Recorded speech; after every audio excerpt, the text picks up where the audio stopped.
आशा workers के द्वारा अब तक 18,03,327 प्रवासी कामगारों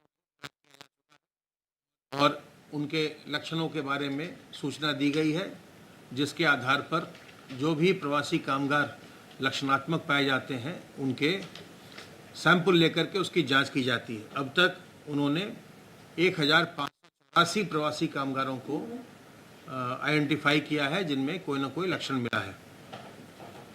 सर्वेलेंस की कार्रवाई के अंतर्गत 20,212 इलाकों में अब तक सर्वेलेंस की कार्रवाई की गई, जिसमें 6,881 हॉटस्पॉट और 13,331 नॉन हॉटस्पॉट के एरियाज हैं।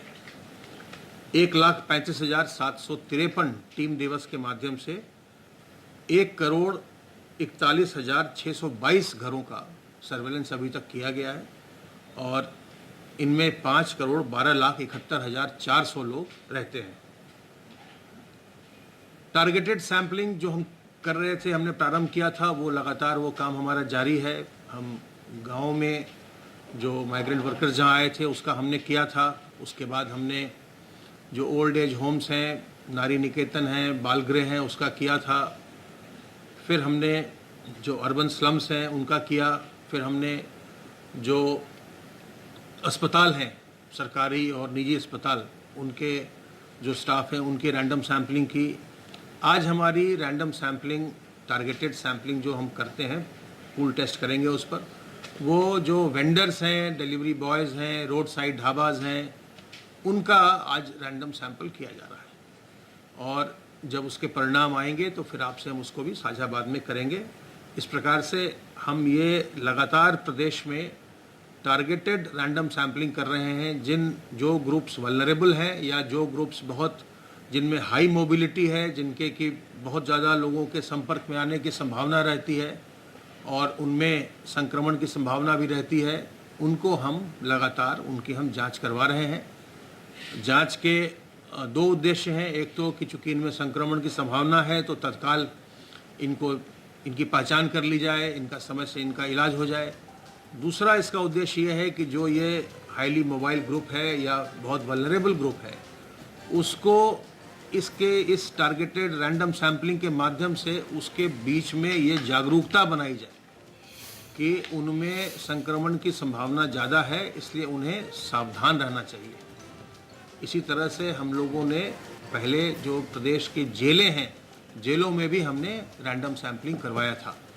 तो जहाँ भी क्लोज स्पेसेस हैं या जहाँ भी लोग हाईली मोबाइल हैं, वहाँ पर हम लोग टारगेटेड रैंडम सैम्पलिंग लगातार करवा रहे हैं। कोविड हेल्प डेस्क बनाने का निर्देश माननीय मुख्यमंत्री जी का द्वारा दिया गया है और उस क्रम में जो हमारे प्राथमिक स्वास्थ्य केंद्र हैं और जो हमारे सामुदायिक स्वास्थ्य केंद्र हैं, वहाँ पर हमारे कोविड हेल्प डेस्क अधिकांश जगह पर बन के प्रारंभ भी हो गए हैं और हर एक कोविड हेल्प डेस्क पर एक इंफ्रारेड थर्मामीटर और एक पल्स ऑक्सीमीटर दिया जा रहा है। जो भी व्यक्ति लक्षणों के आधार पर हर एक व्यक्ति की थर्मल स्क्रीनिंग और ज़रूरत पड़ने पर उसकी पल्स ऑक्सीमीट्री की जाएगी। पल्स ऑक्सीमीटर का जब आप प्रयोग करते हैं, क्योंकि सभी कार्यालयों में भी जो प्रमुख कार्यालय हैं जहाँ बहुत लोग आते हैं, वहाँ भी माननीय मुख्यमंत्री जी का यह निर्देश हुआ है कि वहाँ भी कोविड हेल्प डेस्क बनाया जाएगा और वहाँ पर भी वो इंफ्रारेड थर्मोमीटर और पल्स ऑक्सीमीटर रखेंगे। तो पल्स ऑक्सीमीटर का जब हम प्रयोग करते हैं, क्योंकि ये लोगों की उंगली में लगाया जाता है, तो इसलिए जब एक व्यक्ति के बाद जब दूसरे व्यक्ति को लगाया जाए तो उसको पहले अच्छे से डिसइंफेक्ट कर लेना चाहिए। तो ये प्रोटोकॉल हमने सभी को लिख के दिया है। हमारे स्वास्थ्य विभाग के लोग जानते हैं, लेकिन जो अन्य विभागों में जहाँ कोविड हेल्प डेस्क बनने वाला है, उनको भी हम ये लिखित भी ये हम उनको सुझाव दे देंगे, गाइडलाइन देंगे। लेकिन उनको ये इसके माध्यम से भी, आपके माध्यम से भी हम अवगत करा रहे हैं और लोगों को भी अवगत करा रहे हैं। जिन लोगों की भी पल्स ऑक्सीमीटर लगाया जाए, उनको भी ये देख लेना चाहिए कि उनको लगाने के पहले इसे डिसइंफेक्ट कर लिया गया है। चूँकि अभी तक इस संक्रमण की कोई वैक्सीन नहीं है और हम ये लगातार देख रहे हैं कि ये तेज़ी से बढ़ता है, तेज़ी से फैलता है, तो सावधान रहकर, सतर्क रहकर हमें अपना बचाव इस संक्रमण से करना है। और इसके लिए जब भी हम सार्वजनिक स्थलों में जाएं तो हम अपने मुंह और नाक को ढकें, मास्क से ढकें, रुमाल से ढकें, दुपट्टे से ढकें, गमछे से ढकें, लेकिन हम और मुंह और नाक को हम अपने ढक कर रखें और 2 गज की दूरी हम मेंटेन करें। तो 2 गज की दूरी और मास्क है ज़रूरी। इस नारे को याद रखेंगे तो आप सावधान रह करके, सतर्क रह करके संक्रमण से बचेंगे। और इसके अलावा अपने हाथ को बार बार साबुन पानी से धोते रहना या सैनिटाइज़र से साफ़ करना, जिससे कि आपके हाथ पर कोई भी वायरस न रहे, न टिके और उस आपके हाथ के रास्ते आपके शरीर में न जाए। तो कुछ सावधानियों को ध्यान में रख करके और सतर्कता बरत करके इस संक्रमण से हम बच सकते हैं और फिर हम अपने परिवार को भी और अपने मित्र, इष्ट मित्रों को, सगे संबंधियों को भी हम संक्रमण से बचा सकते हैं। तो सावधान रहिए, सतर्क रहिए, संक्रमण से बचिए, खुद भी बचिए, दूसरों को बचाइए और पूरे प्रदेश में इस प्रकार से एक आंदोलन चला करके, सावधान सतर्क रहने का आंदोलन चला करके पूरे प्रदेश में संक्रमण को नियंत्रित रखिए। अब मैं अनुरोध करूंगा अपर मुख्य सचिव गृह से।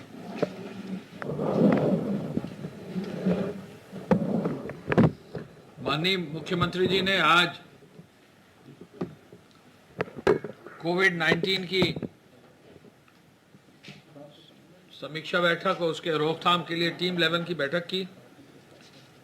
मुख्यमंत्री जी ने ये आदेश दिया है कि जिलाधिकारी और मुख्य चिकित्सा अधिकारी हर जिले में एक बृहद अभियान जो है स्क्रीनिंग का चलाएं और इस बृहद अभियान के तहत चिकित्सा विभाग को और सभी फील्ड के अधिकारियों को निर्देश दिया है कि इसकी कार्य योजना बनाते समय 1 लाख टीमों को जो है कम से कम 1 लाख टीम गठित करके इस पूरे अभियान को, स्क्रीनिंग को चालू किया जाए। स्क्रीनिंग में जो भी लोग संदिग्ध पाए जाएं उनके तुरंत उनको जो है चिकित्सा और उनके उपचार के लिए व्यवस्था की जाए। आप सब जानते हैं कि स्क्रीनिंग में इंफ्रारेड थर्मामीटर, स्क्रीनिंग में पल्स ऑक्सीमीटर, स्क्रीनिंग में पूरा सावधानी बरतते हुए सैनिटाइज़र का इस्तेमाल करते हुए सभी व्यवस्था सुनिश्चित करनी है। तो इस पूरी व्यवस्था और इस अभियान को चलाने के लिए उन्होंने निर्देश आज दिए हैं। मुख्यमंत्री जी ने ग्रामीण और शहरी क्षेत्र में ये जो स्क्रीनिंग का कार्य करने का आदेश दिया है, इस पे ये कहा है कि पूरा ज्योग्राफिकली पूरा एरिया कवर हो जाए, यानी मैप ऐसा बने कि हर घर जो उस क्षेत्र में पड़ता है, उस गांव में पड़ता है, वो कवर हो जाए। शहरी क्षेत्र है तो पूरा वार्ड कवर हो जाए। ये निर्देश उन्होंने दिए हैं और ये कहा है कि स्क्रीनिंग ऐसी हो जो प्रभावशाली हो, केवल कहने सुनने मात्र पर ना हो। एक्चुअली जो है टेम्परेचर लिया जाए, बहुत जल्दी लिया जा सकता है। एक्चुअली ऑक्सीजन कंटेंट लिया जाए। ऑक्सीजन कंटेंट अक्सर जो बहुत मरीज ऐसे होते हैं जो एक क्रिटिकल कंडीशन में होते हैं, उनका ऑक्सीजन काफ़ी कम हो जाता है बॉडी में और तुरंत नापा जा सकता है। तो ऐसे लोगों को जो है चिन्हित करके आगे लाया जाए। ये बृहद अभियान चिकित्सा विभाग ने चला रखा है। अब इसको व्यापक रूप से और 1 लाख तक की जो है टीमों को गठित करने का निर्देश आज दिया उन्होंने।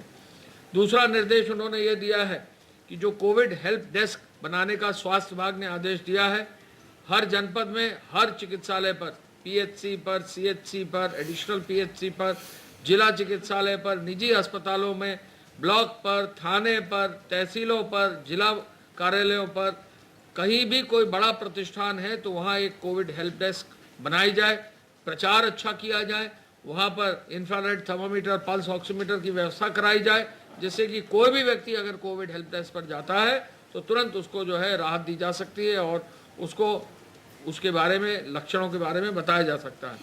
कोविड हेल्प डेस्क पर जिन लोगों की ड्यूटी लगाई जाए वो सुबह से रात तक ड्यूटी रहे और उनको ऐसी ट्रेनिंग दी जाए कि वो बहुत जल्दी ही जो है लोगों का परीक्षण कराकर उनको आगे ले जा सकते हैं। कोविड हेल्प डेस्क के लिए उन्होंने डीजीपी साहब को और मुझे आदेश दिया है कि कुछ जगहों पर हम लोग खुद जाकर देखेंगे।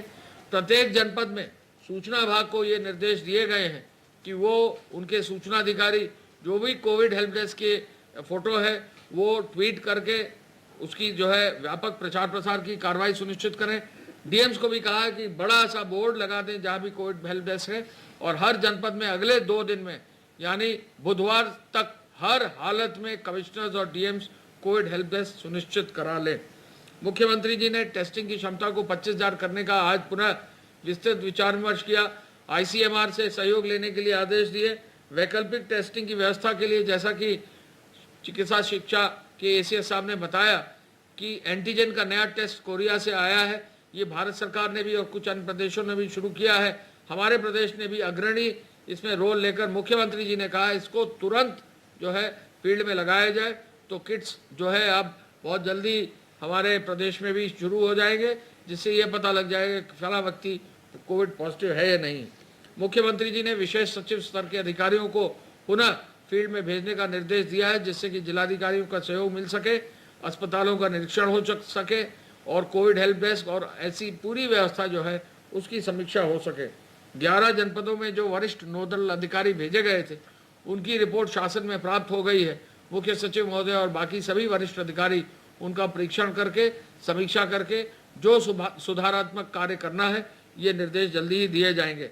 अस्पतालों में भर्ती रोगियों को निश्चित समय में दवा, पानी और भोजन मिले, ये निर्देश हैं। और होल्डिंग एरिया में 15 मिनट से ज़्यादा न रहे, यानी जहाँ भी होल्डिंग एरिया होता है, जहाँ उनको टेस्ट करके आगे भेजा जाना होता है, वहाँ 15 मिनट से ज़्यादा न रहे।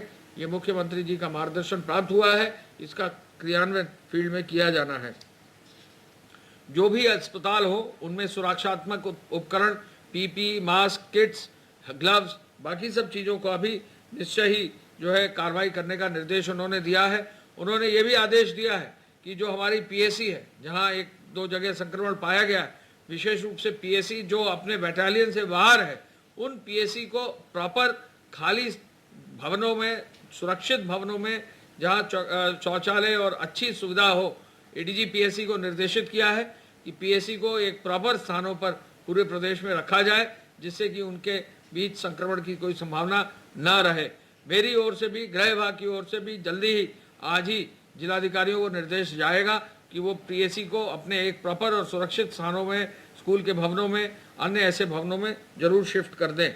मुख्यमंत्री जी ने कहा है कि जागरूकता अभियान को बढ़ाने की जरूरत है। कोरोना से डरने की जरूरत नहीं है।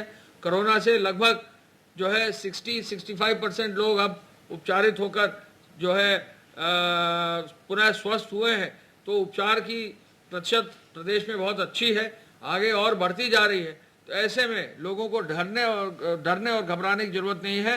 केवल मास्क पहनना है जरूरी, 2 गज की दूरी, 2 गज की दूरी, मास्क पहनना है जरूरी, दोनों चीज जरूरी है। मास्क भी पहने, 2 गज की दूरी रखें। यदि किसी भी व्यक्ति को आप जो है दूरी रखेंगे तो संक्रमण की संभावना लगभग नगण्य रहेगी। यही इसका मूल मंत्र है। इसको और अधिक जो है प्रचारित करने के लिए सूचना विभाग हर जनपद में बड़े बड़े पोस्टर्स पूरे विवरण के साथ भेज रहा है और संबंधित जिलाधिकारियों को, फील्ड के अधिकारियों को पोस्टर्स भेजकर, होर्डिंग भेजकर प्रचार करके, रेडियो में प्रचार करके, हम हर एफएम रेडियो के हर चैनल पर प्रदेश में प्रचार करेंगे। 9 बार प्रचार जो है एफएम चैनल्स पर प्रदेश में होगा, जिसके माध्यम से कोविड और कोविड से बचने के लिए क्या लोगों को रास्ता अपनाना चाहिए, कैसे गृहिणी कोविड से बच सकती है, कैसे दुकानदार कोविड से बच सकते हैं, कैसे जो है जो कार्यालय लोग जा रहे हैं वो कोविड से बच सकते हैं, कैसे वरिष्ठ नागरिक जन कोविड से बच सकते हैं, कैसे जो है अगर 2 व्हीलर पर कोई जा रहा है तो वो कैसे कोविड से बच सकता है, कैसे जो है मंडियों में लोग अगर जा रहे हैं तो सब्जी कैसे खरीदे और सब्जी को कैसे धोकर रखे, कैसे उनसे बच सकते हैं कि मंडी से जो सब्जी ला रहे हैं उनमें कहीं कोई इन्फेक्शन ना हो, कैसे अपने घर में बर्तनों को धोए जिससे कि कोविड जो है ना फैले, ये बताया जा सकता है। कैसे मास्क लगाएं, किस तरह का मास्क लगाएं, मास्क को कैसे धोएं और कैसे साफ करें जिससे उसको रीयूज किया जा सकता है। इस प्रकार की जो है डिटेल रेडियो चैनल्स के माध्यम से और विजुअली भी जो है टेलीविजन के माध्यम से प्रचारित करने का मुख्यमंत्री जी ने निर्देश दिया है। बहुत जल्दी ये प्रचार हमारे प्रदेश में चालू हो जाएगा। जहां तक अटल भूजल योजना का सवाल है, जल जीवन मिशन के अंतर्गत मुख्यमंत्री जी ने ये निर्देश दिया है कि बरसात के मौसम में चेक डैम, जो बंधी, तालाब आदि, इनको खोदकर इनमें पानी के जल संरक्षण के और साथ साथ वनीकरण के कार्य को भी सुनिश्चित करने का निर्देश दिया है। गौवंश में इस समय खुरपका और मुंहपका रोग जो है इस बरसात के मौसम में विशेष रूप से जब गर्मी रहती है ये रोग फैलता है। इससे बचाव के लिए निर्देश दिया है कि टीकाकरण की कार्रवाई व्यापक रूप से की जाए। सड़कों पर व्यापक रूप से जो है निगरानी पुलिस द्वारा की जा रही है, फिर भी कुछ सड़क की दुर्घटनाएं हो रही हैं। एक्सप्रेसवे पर भी कुछ दुर्घटनाएं हुई हैं। मुख्यमंत्री जी ने कहा है कि इसको समीक्षा करें, कैसे हम और दुर्घटनाओं को रोक सकते हैं, कैसे यदि दुर्घटना हो जाती है उपचार को और तेज कर सकते हैं। ये निर्देश भी उन्होंने दिए हैं और इसके लिए भी हम लोग कार्रवाई सुनिश्चित करेंगे। दुर्घटनाओं से लोग बच सकें, सावधानी बरतें। ड्राइवर्स को कैसे जो है उनको ये शिक्षा दी जा सकती है, कैसे उनको ट्रेन किया जा सकता है, कैसे उनको अवेयर किया जा सकता है, इसके लिए भी एक निर्देश उन्होंने परिवहन विभाग और पुलिस विभाग को दिए हैं। कानून व्यवस्था की स्थिति में जीरो टॉलरेंस है। किसी भी रूप में कहीं भी लूट की घटना ना हो। कुछ जगहों पर जहां भी लूट की घटना हुई है, पुलिस ने लगातार दबिश देकर प्रॉपर इन्वेस्टिगेशन करके जहां भी प्रदेश में लूट की घटना हुई है वहां जो है सफलता हासिल करते हुए लूट की सामग्री या लूट की कैश भी बरामद किया, कार्रवाई भी की है। आगे लूट की घटना हो ही ना, बैंकों के एटीएम्स के बारे में निर्देश मुख्यमंत्री जी ने दिया है कि बैंकों के एटीएम्स के बारे में बैंकों से समन्वय बनाकर उनको और सुरक्षित रखा जाए। वहाँ सुरक्षा कर्मी रहे, सीसीटीवी रहे और वहाँ पर ग्राउटिंग प्रॉपर रहे, जिससे कि एटीएम्स को कहीं भी कोई किसी तरह का नुकसान न पहुँचा सके। पुलिस की पेट्रोलिंग बढ़ाने के लिए, अवैध असलाहों के खिलाफ अभियान चलाने के लिए और इसके साथ साथ कहीं भी कोई भी किसी भी रूप में यदि कोई अपराध महिलाओं के प्रति कहीं है तो वहाँ सख्त से सख्त कार्रवाई करने का निर्देश उन्होंने दिया है। गंभीर अपराधों के फॉलोअप के लिए हर जिले में 30 जून तक मॉनिटरिंग सेल की कमेटी संबंधित डीएम और एसएसपी अपने माननीय जिला जज की अध्यक्षता में करते हैं। अपने जिला जज से अनुरोध करके मॉनिटरिंग सेल की कमेटी डीएम एसपी को निर्देशित किया गया है कि जो भी मुकदमे हैं उनके शीघ्र निस्तारण के लिए, प्रभावी पैरवी के लिए वो बैठक भी जल्दी आयोजित करें। मुख्यमंत्री जी ने जो निर्देश दिए हैं उसी के क्रम में हम ये कहना चाहेंगे कि अब तक जो है कुल मिलाकर 406 crore 306.99 crore Covid care fund में, Uttar Pradesh Covid care fund में आ चुका है। ये जो धनराशि आई है वो सीएम रिलीफ फंड से प्राप्त 214.80 करोड़ है और पब्लिक कंट्रीब्यूशन से 192.19 करोड़, यानी 21 तारीख तक 21/6 तक 406.99 करोड़ की धनराशि अब तक प्राप्त हो चुकी है और 1 लाख से अधिक 1508 दानदाताओं ने Uttar Pradesh Covid care fund में धनराशि दी है। तो अपर मुख्य सचिव अवनीश अवस्थी को आपने सुना, जिन्होंने